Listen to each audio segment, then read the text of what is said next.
네, 안녕하세요. SK텔레콤 김강호입니다. 네, 이번 세션에서는 통신 생태계에 불어온 혁신의 물결, 오플랜 기술 현황 및 진화 방향의 소개를 하는 자리를 갖도록 하겠습니다. 저는 SK텔레콤에서 LTE와 5G 액세스 기술에 대한 R&D를 수행을 해왔고, 최근에는 오플랜 기술의 선행 R&D를 맡아서 열심히 연구를 하고 있습니다. 오늘 발표는 크게 세 가지 파트로 구성이 되어 있습니다. 네, 첫 번째는 오플랜이 무엇이고 왜 도입이 되게 되었고 전 세계적인 동향이 어떠한지를 다뤄볼 거고요. 두 번째로는 이런 오플랜을 가능하도록 하기로 한 핵심 기술이 무엇이 있는지를 다뤄볼 예정입니다. 세 번째로는 SK텔레콤의 오플랜 현황을 통해서 어떻게 당사가 준비하고 있는지를 여러분들께 소개드릴 내용입니다. 첫 번째 세션입니다. 우선 오플랜에 대한 본격적인 소개에 들어가기 앞서서 여러분들의 이해를 돕기 위해서 기존 무선망 구조에 대해서 간단히 소개드리도록 하겠습니다.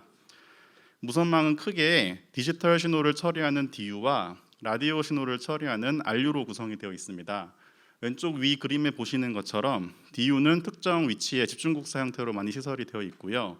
이 DU와 RU가 프론톨이라는 인터페이스를 통해서 서로 연결되어서 서비스를 제공하고 있습니다. RU는 왼쪽 밑에 그림에 보시는 것처럼 여러분들의 스마트폰과 통신되는 서비스 지역에 가까이 시설이 되어서 무선 신호를 주고받고 처리하는 역할을 수행하게 됩니다. 그럼 이러한 기존 무선망의 특징이 어떤지를 한번 가볍게 다뤄볼 건데요. 우선 첫 번째로는 이러한 기지국의 장비를 특정 제조사의 전용 하드웨어와 소프트웨어에 기반하고 있다는 점입니다. 그림의 벤더 A와 벤더 B의 기지국 장비를 묘사하였습니다. 보시다시피 외관도 다르고 각 제조사의 DU와 RU는 자신들의 장비들과만 연결이 가능하다라는 한계점이 있습니다. 그래서 벤더 A의 DU와 벤더 B의 RU를 서로 연동하는 것은 불가능한 것이 현재 무선망 구조의 특징입니다. 이러한 구조가 되게 된 가장 큰 배경 중에 하나는 5G를 처음에 3GPP에서 표준화를 할 때 보시는 것처럼 DU 아랫단에 대한 프론톨 구간에 대해서 표준화가 이루어지지 않았고, 따라서 DU와 RU 사이의 프론톨 구간이 제조사 임의의 자체 규격에 기반하였기 때문에 생기는 제약점이 되겠습니다. 두 번째로는 기지국 시장을 구성하는 글로벌 주요 제조사 업체들이 화웨이나 에릭슨, 노키아, 삼성, ZTE 등의 일부 업체들이 90% 가까이를 점유하고 있는 시장이라는 점입니다. 특히 아시아와 유럽의 기업들이 편중되어 있고 최근 자국 산업을 강화하고자 하는 미국 기업들은 부재하다라는 것이 기존 통신 무선망 시장의 또 특징이라고 볼 수 있겠습니다. 그렇다면은 오플랜이 기존 망이랑 어떻게 다른지를 도입 정의를 통해서 한번 짚어드리도록 하겠습니다. 이쪽에 있는 부분이 기존 무선망의 구조이고 왼쪽에 있는 부분이 오플랜의 구조인데요. 가장 큰 차이점 중에 하나는 가상화의 적용입니다. 가상화 기술을 적용을 하여서 DU단에서 보았을 때 전용 하드웨어와 소프트웨어가 아니라 저희가 데이터 센터에 쓰는 델이나 HP 등의 범용 서버 하드웨어 위에 가상화 레이어를 거쳐서 우리가 원하는 기지국 제조사의 소프트웨어를 얹어서 쓸 수 있다는 것이 하나의 큰 특징이 되겠습니다. 두 번째 특징은 프론톨 인터페이스의 표준화입니다. DU와 RU 사이가 각 제조사의 자체 규격에 따랐다라고 한다면은 오플랜에서는 이 사이 구간의 인터페이스를 표준화를 해서 제조사 A의 DU가 제조사 B나 제조사 C의 RU와 자유롭게 연동될 수 있도록 하는 부분이 개방형 프론톨 인터페이스 특징이 되겠습니다. 세 번째는 이러한 가상화나 개방형 프론톨 인터페이스 등에 힘입어서 또 최근 발전하고 있는 AI, ML 기술들을 적용하여서 무선망을 조금 더 슬기롭게 최적화하고 컨트롤할 수 있도록 하는 것이 오플랜의 세 번째 영역인 지능화가 되겠습니다.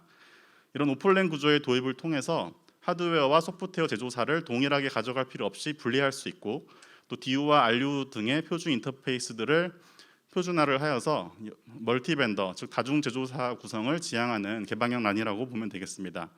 예를 들어 여러분들이 조립식 PC를 사용하실 때 AMD 칩셋도 쓰고 인텔 CPU도 사용하고 그래픽 카드도 지포스를 쓰기도 하고 또 라데온을 쓰기도 하지 않습니까? 그런 구성이 가능한 것처럼 이 란에 있어서도 사업자나 고객이 원하는 형태로 기지국을 자유롭게 구성할 수 있다는 것이 오플란 구조의 차이점이라고 보실 수 있겠습니다. 그럼 이제 오플란이 무엇인지는 알겠고 기존 무선망이 무엇인지는 알겠는데 왜 오플랜이 도입이 되게 되었느냐의 배경을 좀 짚어볼까 합니다. 첫 번째로는 미국의 이제 중국 배제와 자국 산업 보호가 있습니다. 앞서 말씀드린 것처럼 이 무선망 시장의 대부분이 아시아와 유럽 국가들의 위주로 돌아가고 있는데요.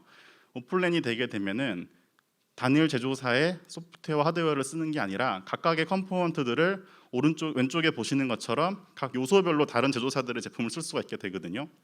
예를 들면 서버에 있어서는 HP나 델, CPU에 있어서는 인텔, 마벨, 엔비디아 등, OS에 있어서도 레드, VM웨어 등 다양한 기업들이 참여하는 것이 가능해집니다. 제가 형광색으로 표시한 기업들의 특징이 있는데요. 바로 미국 기업들이라는 점입니다. 이런 식으로 가상화 DU의 활성화를 통해서 미국 산업 경쟁력 강화에 있어서도 도움이 될 수 있다라는 판단하에 미국 정부에서 또 동맹국들과 함께 강하게 밀고 있는 아젠다 중에 하나라는 것이 오플랜의 특징입니다. 두 번째는 이제 기존 란의 특정 제조사에 바인딩되는 구조에서 자유롭고 유연한 구조로 발전을 지향한다라는 점입니다. 특정 제조사의 DU와 RU관만 쓰는 것이 아니라 사업자가 보기에 그 설치 위치에 더 적합한 형태의 다른 제조사의 RU가 있으면 그 RU를 제조사 A의 DU랑 붙일 수 있고, 또 DU 내에서도 원하는 스펙으로 조립식 PC를 구성하듯이 하드웨어를 구성할 수 있기 때문에 벤더 종속성을 탈피하고 더 유연하게 망을 구축하고 유연할 수 있어서 이 기술이 떠오르고 있다고 볼 수 있겠습니다. 그래서 크게 기대할 수 있는 장점이 망 유연성, 그리고 생태계가 넓어짐으로 인한 비용 효율화, 그리고 가상화로 인한 빠른 서비스 배포로 인한 서비스 어질리티, 공급망 다변화, 그리고 기술 발전 속도를 보았을 때 6G에서는 오플랜이 기본 구조가 될 것으로 보고 있고, 이에 따라 6G를 준비한다라는 관점에서 오플랜은 많은 기대 효과를 갖고 있습니다. 그럼 이 오플랜이 지금 이렇게 어느 단계에 와 있는 거냐, 연구하는 단계인 건지 실증하는 단계인 건지 궁금할 수 있는데요. 글로벌 오플랜 현황에 대해서 짚어보도록 하겠습니다. 먼저 미국의 경우에는 앞서 말씀드린 것처럼 자국 산업 보호를 위해서 정부에서 많은 지원을 하고 있고, 이를 바탕으로 가상화 DU를 적극적으로 도입하고 있습니다. 버라이즌 같은 경우에는 이미 5G 가상화 기지국을 1만 사이트 이상 상용화를 하였고 25년까지 2만 사이트까지 확장한다는 계획을 발표를 하였고요. 신생사업자인 DC의 경우에도 특이하게도 아마존 웹서비스 기반으로 5G 가상화 DU를 구축하여서 이미 많은 포퓰레이션들에게 서비스를 5G를 제공하고 있습니다. 유럽의 경우에는 오란 얼라이언스라는 오란 관련 표준화 및 여러 가지 활동에 대한 세계 최대의 단체 활동을 열심히 하면서 표준화와 실증을 열심히 하고 있고요. 또 대규모 상용화를 위한 계획을 수립하고 논의하고 있습니다. 보다폰의 경우에는 대표적으로 2030년까지 유럽의 30%를 오플랜으로 구축하겠다고 선언하고 최근 RFQ를 추진하고 있는 중입니다. 일본의 경우에도 이제 자국 산업 재건을 위해서 정부에서 적극 지원을 하고 있고, 이를 위해 5G 상용화 초기부터 오플랜을 도입 중입니다. NTT 도코모 같은 경우에도 개방형 프론톨 기반으로 NEC나 후지츠 알료 등을 활용을 하여서 5G를 전국망을 구축을 하였고, 또 4사 중심 생태계인 오렉스를 구성을 하여서 생태계를 적극적으로 확장해 나가고 있습니다. 라쿠텐이나 KDDI도 오플랜을 기반으로 상용 서비스를 제공하고 있는 상황입니다. 그럼 한국에 대해서 상황을 알아보도록 하겠습니다. 한국도 마찬가지로 오플랜 생태계를 활성화하기 위해서 또 경쟁력 확보를 하기 위해서 다양한 정부 차원과 민간의 협력이 진행 중입니다. 하지만 한 가지 한국과 해외의 차이점이 있다라고 하면은 한국은 5G를 세계 최초로 빠르게 상용화하고 공격적으로 커버리지를 확장하다 보니까 해당 시점에 오플랜 기술이 성숙되지 않았었습니다. 그래서 오플랜에 대한 도입이 현재는 약간 제한적인 상황인데요. 그래서 오플랜을 도입할 수 있는 기회 요인을 모색하고 있는 상황이라고 볼 수 있겠습니다. 지난 8월에 30여 개의 기관과 또 정부 주도로 오플랜 인더스트리 얼라이언스라는 기관이 발족이 되었습니다. 이 기관을 통해서 국내 오플랜을 도약시키기 위한 많은 활동들이 이루어지고 있고요. 또 SK텔레콤을 비롯한 국내 통신사들 또한 오플랜 핵심 기술에 대한 활발한 R&D와 실증, 생태계 활동을 바탕으로 오플랜 도입을 대비하고 있는 중입니다. 지금까지 오플랜이 무엇이고 어떤 장점이 있고 왜 도입되었는지를 소개해드렸습니다. 그럼 이어서 오플랜을 가능하게 하도록 한 핵심 기술이 무엇이 있는지에 대해서 간단히 소개해드리도록 하겠습니다. 첫 번째로는 개방형 인터페이스의 표준화입니다. 5G의 3GPP 표준에서는 DU와 RU 사이 구간이 표준화가 돼 있지 않았다고 했었죠. 최근에 오란 얼라이언스라는 오플란 관련 최대 표준화 단체에서 오픈 프론토를 포함해서 각각의 인터페이스에 대한 표준화를 활발하게 진행을 하고 있습니다. 11개의 워킹그룹으로 구성되어서 활동을 하고 있는데, 이 중 워킹그룹 4 오픈 프론토 인터페이스 그룹에서 프론토에 대한 규격화를 완료를 하였고, 이를 바탕으로 서로 다른 제조사의 DU와 RU를 연동할 수 있는 단초가 마련되었다고 볼 수 있습니다. 해당 규격에서는 RU의 성능에 따라서 카테고리 A, 카테고리 B와 같은 다양한 RU군들을 정의를 하고, 각 RU별로 DU와 어떠한 형태로 메시지를 주고받고 통신해야 되는지를 규격화해서 정의를 하고 있습니다. 예를 들어서 DU가 RU를 컨트롤 제어하기 위한 C 플레인, 그리고 데이터를 실제 전송할 데이터를 주고받기 위한 U 플레인, 그리고 동기화를 맞추기 위한 S 플레인, 그리고 파라미터 설정이나 초기화, 소프트웨어 관리 등을 하기 위한 매니지먼트 플레인 등을 정의하고, 그림이 복잡해 보일 수는 있지만 이와 같이 각각의 플레인별로 어떤 프로토콜로 어떤 메시지로 통신을 해야 되는지를 정의를 하고 있고, 이는 서로 다른 DU와 RU가 연동될 수 있도록 하는 정확한 규격을 제공을 하고 있습니다. 규격만 제공하는 것이 아니라 규격을 준수하는지를 확인할 수 있도록 하기 위해서 컨포먼스와 연동 시험 규격도 오란 얼라이언스에서 정의를 하고 있습니다. 그래서 제조사들이 자신들이 만든 장비가 오란 규격을 준수하는지를 오란 얼라이언스의 시험 규격을 통해서 손쉽게 확인을 하고, 사업자들이 그 결과를 바탕으로 더 빠르게 장비를 판단할 수 있는 단초를 제공하고 있습니다. 여기까지가 개방형 인터페이스에 대한 기술 발전이었고요. 그 다음은 가상화 기지국입니다. 사실은 가상화 기지국이라는 기술이 최근 나온 새로운 개념은 아닙니다. 한 10년 전부터 LTE에서부터 있어왔던 논의였었는데요. 다만 도입이 어려웠던 부분은 범용 서버, 범용 CPU 기반으로 구현된 가상화 기지국이 제조사 특화의 DU, 제조사 전용의 하드웨어 소프트웨어에 기반한 DU 대비 셀 용량이나 소모 전력 측면에서 많이 어려웠다라는 점이 상용화까지의 많은 걸림돌로 남아왔었습니다.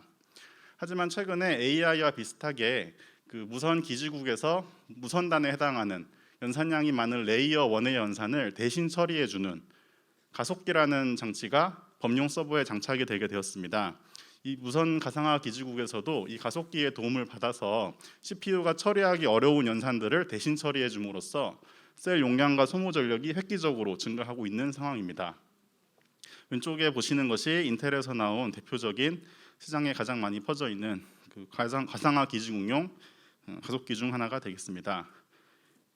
더불어 현재의 가속기가 가만히 머물러 있는 것이 아니라 CPU에 내장을 시킨다랄지 혹은 더 많은 연산을 처리하도록 한다랄지 이러한 다양한 형태로 끊임없이 진화해 나가고 있습니다. 기술이 굉장히 빠르게 발전을 하고 있고, 아직까지는 기존 기지국 대비 성능이 못 미치지만 이러한 기술 발전으로 인해서 점점 그 간극이 좁혀지고 있는 상황입니다.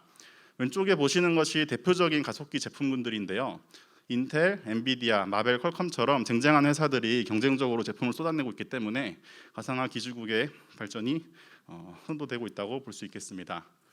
하드웨어적인 발전뿐만 아니라 소프트웨어적으로도 가상화 기지국만의 차별화된 기능을 제공하기 위해서 DU 간 셀 풀링이랄지 혹은 기지국의 소모 전력을 소프트웨어적으로 줄여주기 위한 소모 전력 절감 기술이랄지 이런 다양한 기술들이 도입되고 있고, 이러한 연구 개발 노력들이 가상화 기지국을 활발하게 활성화할 수 있도록 하는 단초가 되고 있습니다. 그 다음은 지능화입니다. AI, ML 등이 발전하면서 무선망에도 지능화 기술을 도입하려는 시도가 많아졌다고 말씀을 드렸죠. 앞서 소개드린 오란 얼라이언스에서 RIC라는 무선망을 최적화 관리할 수 있도록 하는 별도의 노드를 정의하고 관련 표준화 등을 수행을 하고 있습니다. 더불어 왼쪽에 있는 것처럼 다양한 유즈 케이스 등을 정의하고 POC, 도출, 실증함으로써 생태계가 초기 단계에서 점점 커져가고 있는 단계입니다. 향후 오플랜을 지능화를 활성화할 수 있는 단초가 된다고 볼 수 있겠습니다. 지금까지 오플랜을 발전시키고 있는 핵심 기술들을 살펴보았는데요. 이어서 SKT가 오플랜을 어떻게 준비하고 있고 어떻게 해나갈 것인지를 소개드리도록 하겠습니다. 우선 현재 당사의 오플랜 도입 현황입니다. SK텔레콤은 2019년 4월에 세계 최초로 5G를 상용화를 하였고 되게 빠르게 커버리지를 구축을 하였습니다. 당시에는 오플랜 기술이 지금처럼 성숙하지가 않았었고, 따라서 저희는 제한적 수준의 오플랜을 도입하여서 운용하고 있는 중입니다. 우선 가상 기지국을 구성하는 요소 중에 CU라는 요소가 있는데 이 CU를 가상화하여서 상용화하여 서비스를 제공 중이고요. 또한 당시에는 개방형 프론톨 규격이 없었기 때문에 SK텔레콤이 자체 개방형 프론톨 규격을 정립을 해서 삼성, 에릭슨, 노키아와 같은 주장비사의 DU와 국내 중견, 중소 제조사의 RU들을 당사가 개발한 LSH라는 장비를 통해서 자유롭게 연동하고 실제 인빌딩 서비스를 제공하고 있습니다. 이후에 오플랜 기술이 빠르게 발전하면서 당사는 새로운 기회 요인을 살펴보고 있는 단계인데요. 그래서 다만 아직까지도 기술이 발전하였다고는 하지만 여러 가지 한계 요인에 의해서 상용망 도입에는 약간의 어려움이 존재하는 상황입니다. 따라서 개방형 프론톨, 가상화, 지능화, 영역별의 활발한 R&D를 통해서 RU풀 다변화와 또 성능의 실증, 또 TCO 분석 및 성능 개선, 그리고 또 유즈케이스 발굴 등의 영역별 노력을 통해서 오플랜 시대를 맞이하기 위해서 끊임없는 노력을 하고 있습니다. 각 영역별 활동을 조금 더 상세히 설명드리도록 하겠습니다. 개방형 프론톨의 경우에는 서로 다른 제조사의 DU와 RU를 연동하고 연구실과 필드 환경에서 실증을 함으로써 상용망 도입 가능한 수준인지를 살펴보면서 가능성을 모색하는 단계입니다. 왼쪽 그림에 보시는 것은 오란 얼라이언스에서 주관하는 오플랜 시험 관련 최대 전시 행사인 플러그 페스트의 모습인데요. 당사가 국내의 중견 제조사의 DU 완료를 오플랜 규격 기반으로 시험하고 피저빌리티를 확인해서 출품을 하였었고 이를 통해서 국내의 오플랜 기술력을 전 세계에 알리기도 하였고요. 또 올해에는 또 서로 다른 제조사의 DU와 RU를 다양한 조합으로 연동하고 실내 실외 환경에서 실제 시험을 함으로써 그 성능 수준을 확인하며 기존의 단일 제조사 장비 대비 어떠한지를 살펴보고 있는 중입니다. 가상화 영역에 있어서도 많은 활동을 진행하고 있습니다. 이미 2021년에 삼성, 에릭슨, 노키아 등과 V란에 대한 연구실 실증을 1차적으로 진행을 했었고 작년에는 실외 환경과 실내 환경에서 가상화 DU 장비에 대한 시험을 마친 단계입니다. 이때까지 확인된 사항은 무선 성능은 이제 기존 장비 대비 쓸만한데 여전히 셀 용량이나 소모 전력 등은 개선이 필요하다는 인사이트가 있었고 최근에 말씀드린 바와 같이 가속기의 기술이 빠르게 발전함에 따라서 여기에 대한 실증과 또 차별화하기 위한 소프트웨어 기능들을 시험하고 있는 단계입니다. 이를 통해서 가상화 기지국 도입의 주요 어려움 요인인 소모 전력과 용량을 개선하고 또 가상화 기지국만의 차별화 기능과 유즈 케이스를 발굴하는 활동을 하고 있다고 보시면 되겠습니다. 지능화에 있어서도 아직까지는 기술의 초기 단계이기 때문에 표준과 성숙도가 미흡합니다.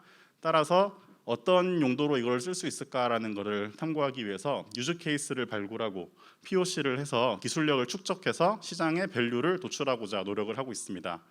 일례로 사업자 입장에서 기지국의 소프트웨어를 업그레이드하는 것은 되게 부담이 되는 일입니다. 소프트웨어를 업그레이드할 때는 고객들에게 서비스를 충분히 제공할 수 없을 수도 있고 또 업그레이드를 한 이후에 품질이 안 좋으면 문제가 발생할 수 있기 때문인데요. AI와 ML을 사용해서 패키지를 업그레이드를 할 때, 그러니까 소프트웨어를 업그레이드할 때 품질 정상성을 확인을 하면서 문제가 있으면 롤백을 하고 정상적이면 진행하는 이런 유즈 케이스를 도출하기도 하였고 그 이외에도 무선망 최적화 등 다양한 POC를 통해서 지능화의 가능성을 살펴보고 있는 단계입니다. 사실 이런 R&D 이외에도 중요한 부분은 생태계 활동입니다. 저희가 아무리 R&D 기술을 한다라고 하더라도 오플랜 생태계가 갖춰지지 않으면 충분히 시장이 커갈 수가 없을 텐데요. 말씀드린 바와 같이 정부 주도로 올해 오플랜 인더스트리 얼라이언스라는 국내의 오플랜 단체가 수립이 되었습니다. SK텔레콤이 이 오리아의 초대 의장사로 선출이 되어서 국내 오플랜 생태계를 활성화하기 위한 다양한 활동들을 수행하고 있고요. 이 이외에도 글로벌 오란 얼라이언스나 플러그 페스트, 6G 포럼, 또 오플랜 특허풀인 알리움 등 생태계를 활성화하기 위한 다양한 노력들을 활발하게 수행하고 있는 상태입니다. 오플랜에서 6G를 빼놓을 수는 없을 것 같습니다. 오플랜 기술의 진화 속도와 생태계가 발전하는 속도를 보았을 때 6G는 오플랜 기반의 도입이 많은 부분들이 점쳐지고 있습니다. 하지만 가만히 있는다고 6G 오플랜이 도입되는 것은 아니기 때문에 6G 초기부터 오플랜이 표준에 반영될 수 있도록 노력하고 있고 또 오플랜 관련 역량을 5G부터 사전적으로 확보를 하고 생태 협업 체계를 구축하기 위해서 노력을 기울이고 있습니다. 이 보시는 것처럼 일본의 NTT 도코모와 기술 백서를 통해서 오플랜의 필요성을 강조하기도 하였고, 국내 통신사 최초로 6G 백서 발간을 통해서 오플랜의 적기 표준화가 중요하다라는 메시지를 전달하기도 하였고요. 마찬가지로 오란 얼라이언스의 6G를 준비하는 NGRG라는 그룹이 있습니다. 해당 그룹에서 요구사항 그룹의 공동의장을 수행하면서 통신사업자의 오플랜에 대한 요구사항이 생태계 또 표준에 반영될 수 있도록 적극 노력하고 있는 상황입니다. 발표는 여기까지이고요. 6G 포함해서 오플랜을 활성화시킬 수 있도록 SK텔레콤은 최선을 다해갈 예정입니다. 네, 감사합니다.